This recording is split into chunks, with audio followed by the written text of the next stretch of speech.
Yes, hello. My name is Cruz, and I want to welcome you to the sixth YUS show. And so this is a long-running series with Shu Yulin and myself, Yildiz Cruz, and Steve Roddy, who's unfortunately not with us today.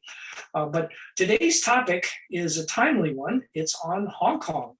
And just in the last few weeks, there's been a lot of news and information about the 25th anniversary of the return of Hong Kong to Chinese sovereignty.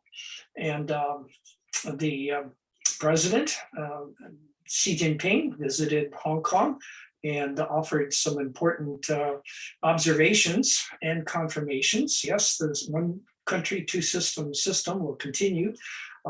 But today I'd like to talk about some of my own personal experiences in Hong Kong. I'm a China scholar. I do a lot of work on China, Japan, and Korea.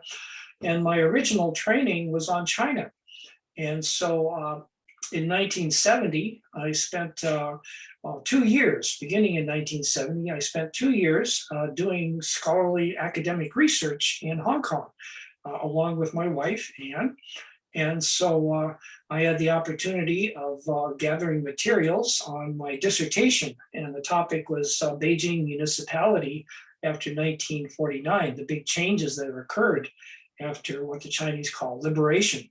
So Hong Kong was a good place to go because it had local newspapers, and it also had the possibility of doing interviews with people from Hong Kong. I mean, not from Hong Kong, also from Hong Kong, but from Beijing and from China as a whole. So, but my biggest love was the fact that I managed to become friends with a Chinese family and with many Chinese people in Hong Kong at the time. Before, I grew up in Chicago, Cleveland, Akron, Saginaw, and many other smaller places in the Midwest. And so I didn't know any really Chinese people at all. And so I didn't know what friendship with Chinese people would be all about. But my biggest friends became the family that I lived with. My wife and I lived with for about a year when we first arrived from San Francisco. And so I won't use their real name, so I'll just say they're the Zhang family. So this is a generic name, the Zhang family, Mr. and Mrs. Zhang. And so Mr. Zhang was a driver. He was a chauffeur for a company. So he drove people around, and his English was okay, not great. His wife was a school teacher in Hong Kong. And so they put up a sign at a scholar's place. We would welcome people to come and live with us.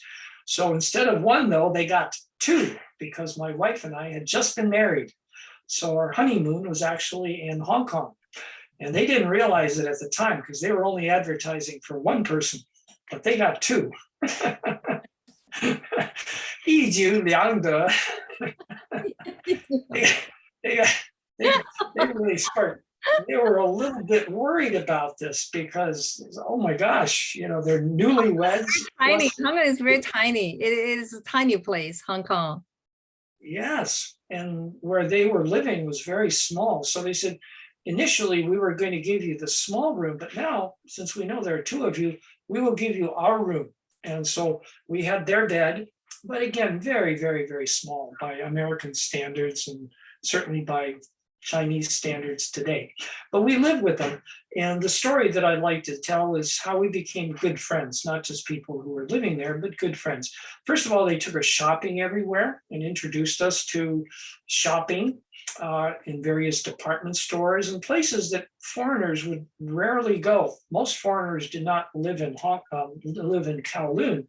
They lived on the island of Hong Kong, usually in very gated, we call them gated communities, but like the little palaces, basically, with many servants and so on, so forth. So, but we lived with a Chinese family. Then they introduced us to shopping. Also, they introduced us to Chinese food.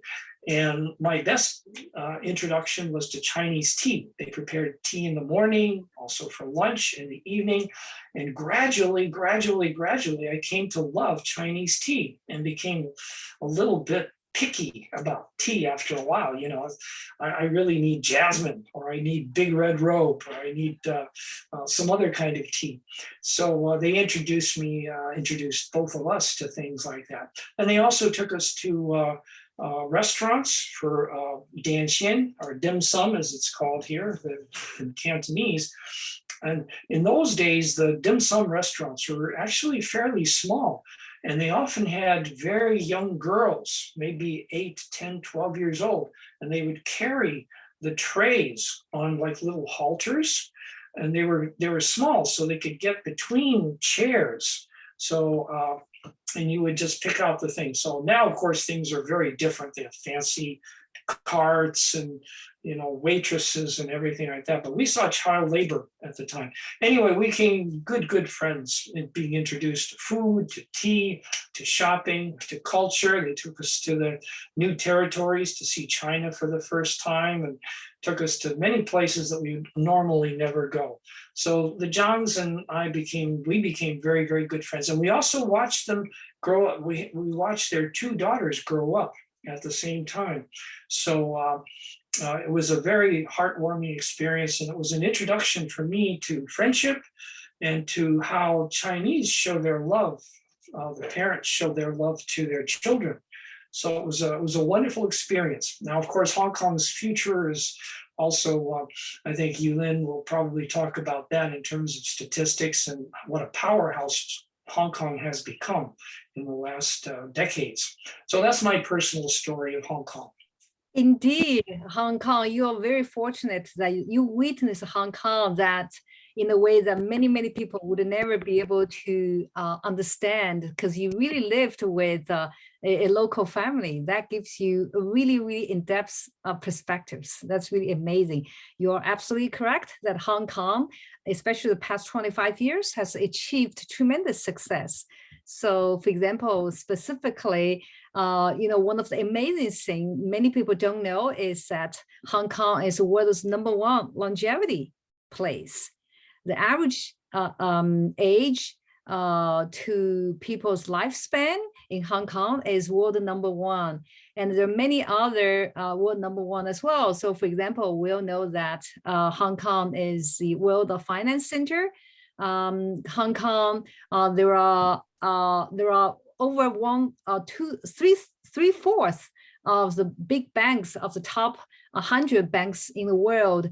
They set up the branches or local headquarters in Hong Kong.